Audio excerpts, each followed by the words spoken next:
we've had great experiences with independent labels as well. Like, for example, Disciple, that's kind of why we signed there, because of their whole ethos as a label is to operate as a family, is to have an inclusive sort of economy within the structure, and it's transparent, like you know where you stand, you know what you're getting, and we never get dodgy royalty slips. No, unlike some labels who offer 80-20. Some labels, I won't say who, but some labels, and you know who.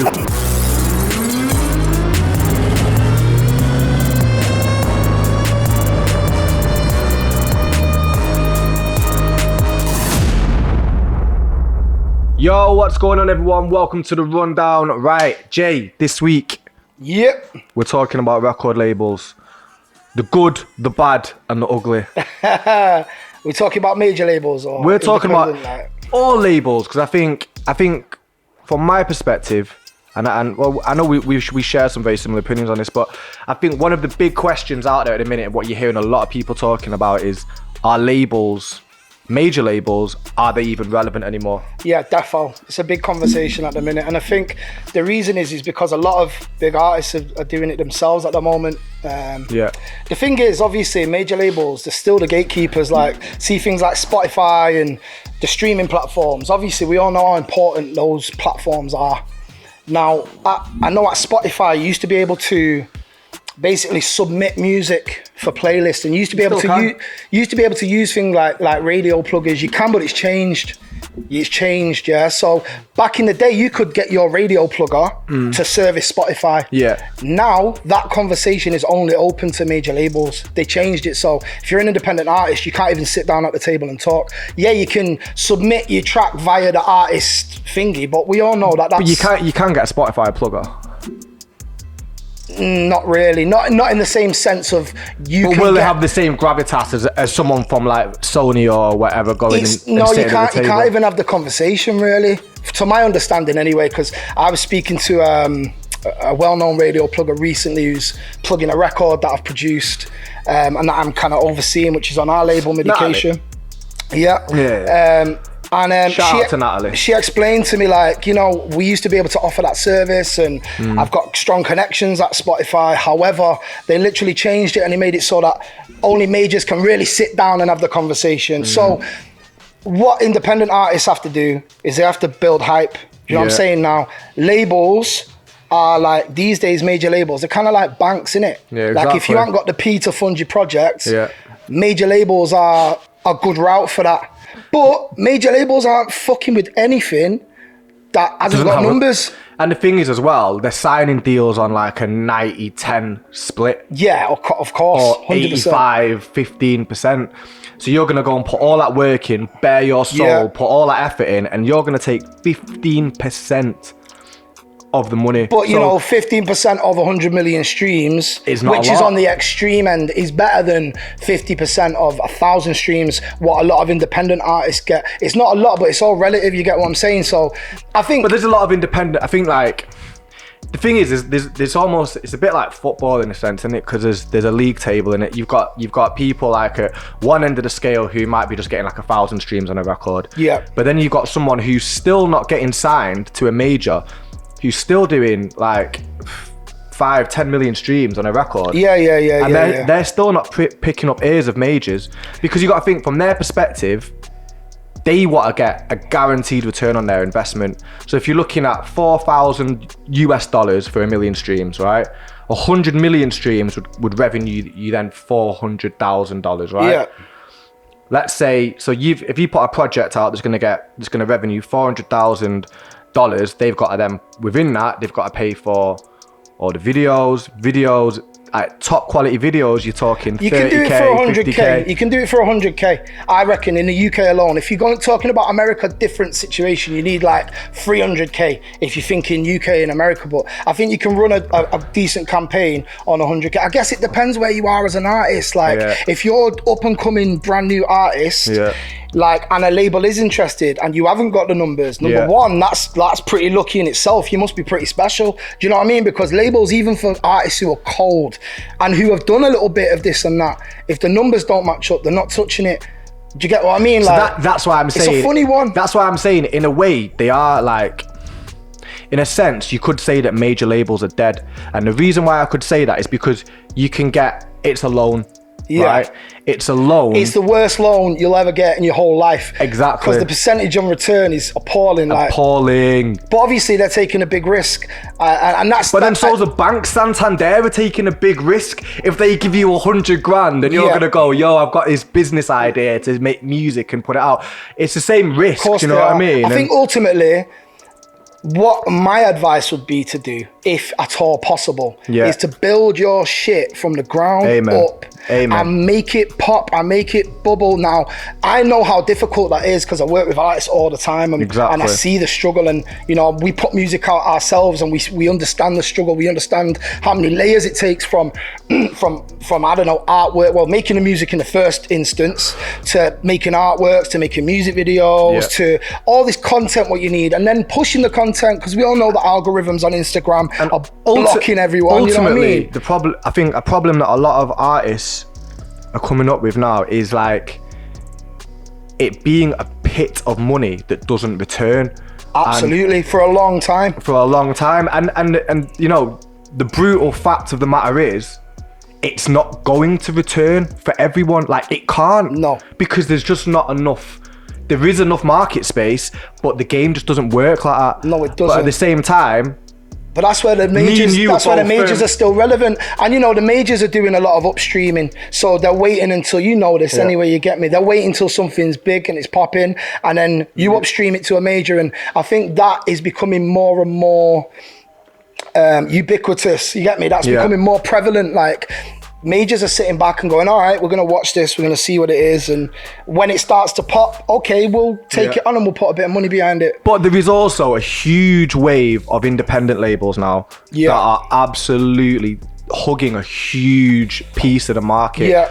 And certainly from our experience, we've worked with a lot of independent labels over the years, and some labels we've had bad experiences with, independent, and the larger end of independent and small majors we've had bad experiences with, but then we've had great experiences with independent labels as well. Like, for example, Disciple, that's kind of why we signed there, because of their whole ethos as a label is to operate as a family, is to have an inclusive sort of economy within the structure, and where it's transparent, like, you know where you stand, you know what you're getting, and we never get dodgy royalty slips. No, unlike some labels who offer 80-20.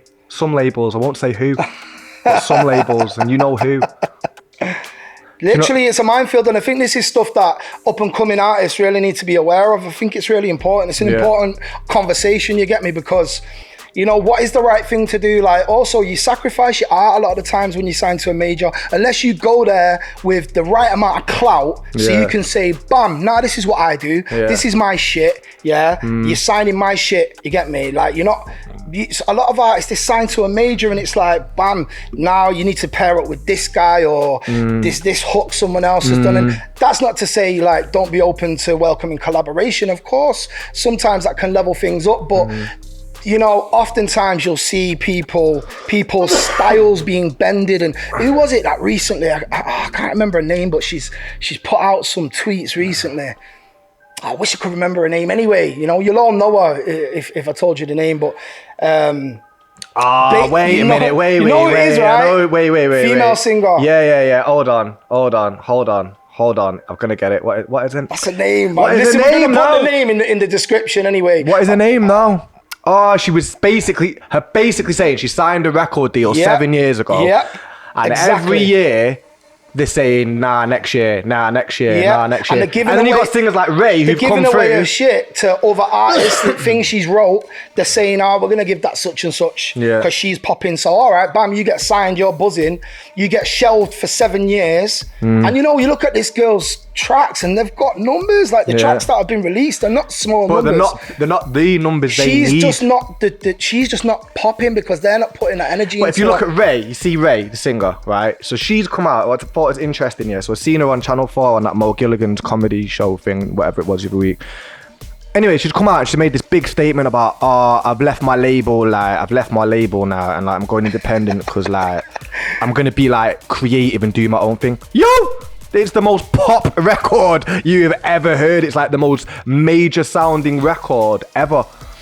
And I think it just kind of goes to sort of testament that there's a certain formula that is converting when it gets to them big streaming platforms. And that is like what we were saying at the beginning of the conversation. It's kind of what the majors are pushing. Of course, but then I think it's really important for artists out there who are coming up and doing a thing to understand that there's different tiers to things, and just because something might not be like, I can think of some of the maybe the top 5 rappers in the UK. I can think of a few people who I would consider top 5 and do numbers on the streams, but they're not on the radio all the time. The music's rags. The music's not really radio music. Like, and also you got to think about people like Children of Zeus. Shout to Children of Zeus, every time. Yeah, man. They're in that tier of artists where, like, they're sustaining a good career, a healthy career. They're doing great numbers, but they're not selling out their art. They're maintaining their shit. They're making the music that they want to make. I think the music's pretty accessible anyway, I think what I'm saying is you gotta think, right, what sort of music do I make? All right, I'm a pop artist, straight. Let's aim for that shit. Yeah. Nah, what we do is a little bit more unique or whatever. So let's just focus on building our fan base. It doesn't have to be like in a pot. It doesn't have to be something a major would touch. No, you know what? I'm a massive believer in the 1,000 fan theory, and like the 1,000 fan theory, it can apply to. Yeah, it's generated about music, but it applies to anyone trying to start some kind of business or trying to do anything. And the basic, like, obviously I know you know it, but for the sake of the people listening and watching, like the basic sort of gist of it is find 1,000 people who will consistently purchase a product from you, whether that's via subscription, whether that's coming to your live show, whether that's buying your hoodie, your t-shirt, your vinyl, whatever. But it's building that core fan base of 1,000 people who will invest in you on an annual basis. Once from finding 1,000 annual investors, you will only going to expand that network and expand that revenue stream. And you're putting out good music, like, you're only going to grow that. Yeah, or a good product. High Focus Records is a great example as well. Like, if you think a lot of the artists on there, like, obviously they had Rag and Bowman, and that was a big success. And I think it's a little successes like that what enable independent labels to Ocean Wisdom as well. Obviously, Ocean Wisdom. Like, they've had a couple. They're a great label who pick great acts, and that's the key. Like, it's the shit's always top of top. Do you know what I'm saying? I think if you could look at High Focus and you could look at Disciple, and you can kind of see the similarity in that independent model. Of course you can, 100%. They've built a family of artists. 100%. They've built a family of fans, essentially. Yeah. And then they cross-market, like, they'll sell, like, Rag and Bone Man's fans to Ocean Wisdom's fans. Ocean Wisdom is a great example. And the again, like, over to Thingy, you know what I mean? If you think about Ocean Wisdom, for example, like, my man's hot, his thing's popping, but he's not like one of the pop acts. No, not at all. Do you know what I mean? It's not necessarily like, I don't know, Fredo and Dave. No, but it'll still sell out. It'll still sell out. That's the point. So artists, it don't always have to be like, we're going for a major label, this, that, and the other. I think the most important thing is figuring out where the authenticity lies in your music, and focusing on making your music as strong and as solid as it can be, and it's true to you. Like, people listen to it and they see you and they go, yeah, that looks like what it fucking sounds like. Not like looking at a guy thinking, I don't believe this guy. Do you know what I'm saying? I think that's a big problem with, like, you can spot a fake and for miles off. And I don't think it doesn't really take a genius, or it doesn't take anyone overly clued up to people spot that and don't even realise how they've spotted it. It's just instinct. Or they hear something and it's not because you know what it is, music connects with your soul, and you know if someone's not being true or real, then that connection, feel the that energy just doesn't happen. Do you know what I mean? Yeah, so, I think basically kind of like what we're trying to say is you need to be true to yourself. You kind of need to work hard, but I think you need to know what you're selling. Like, that's definitely, man. And if you know what you're selling and you know who you are, I think a big chunk of that battle has already been won. Yeah. And then from there, then you've just got to get spend your business thousands of pounds to make your videos. And you've got to get your money right at the end of the day, because that is what it costs a lot of money. This music game is not cheap. But yo, there's many ways to skin a cat, as they say. Exactly. Major labels still have a strong part in the music industry. It's clear to see. You know, what was it, 17 billion? Or was it 14 billion? I can't remember. I heard something. It was T-Pain on the Drinks Champs podcast. And he said, like, major labels made 17 billion. Or he might have said 14. Again, don't quote me on these numbers. I heard it yesterday. I have my numbers are fucked. But yo, he said out of them, it was definitely a lot of billion, yeah? But he said out of that billion, 20% of it went to the artists. So there's no argument that majors haven't got a spot. They've got the fucking run the thing. Yeah. They've got a spot. They've got a spot. You don't need it, and I think people often work towards getting signed, and it's like they've got a spot, but they don't own the pie anymore. Nah, they've just got a piece. Whereas back in the day, it was their pie, and if there was a bit of that pie that they didn't like that wasn't that well cooked, they might let that fly. Do you know what I mean? But now it's a bit more of an even battleground. It's a bit more open, man. It's a bit more open. You know what? One co-sign off a big artist, one feature off a big artist. It's more important than a fucking major deal. More important. All 100%. It takes is for one person to reach out. Look how Drake reached out and touched Couple, man. Exactly. Bam, bam, bam. And just turn it to gold. And them artists were deserving. They're fucking good artists. And that's all it is. Like. But you know what that kind of makes me think about as well, right? Influences in music. Like huge. Like Love Island guys who can't sing, they can't rap, but they're getting record deals, big record deals at that, because they've got that. But I think that don't bother me, that don't keep me up at night. That's like Crazy Frog. Like, who gives a fuck? There's always going to be that shit. That Zig and Zog or Zig and Zag or whatever it was. It is crazy. Simon Cowell came into the game with. That's just that. That's just proper. Nah, that's a good analogy. Far end fucking. That's a good analogy. That cheesy like gimmick. Yeah, you get me? I think that's a good analogy. It's not real music. So I hear that. It's not even in the fucking pot. You get me? Yeah, no, I hear that. That's a good analogy.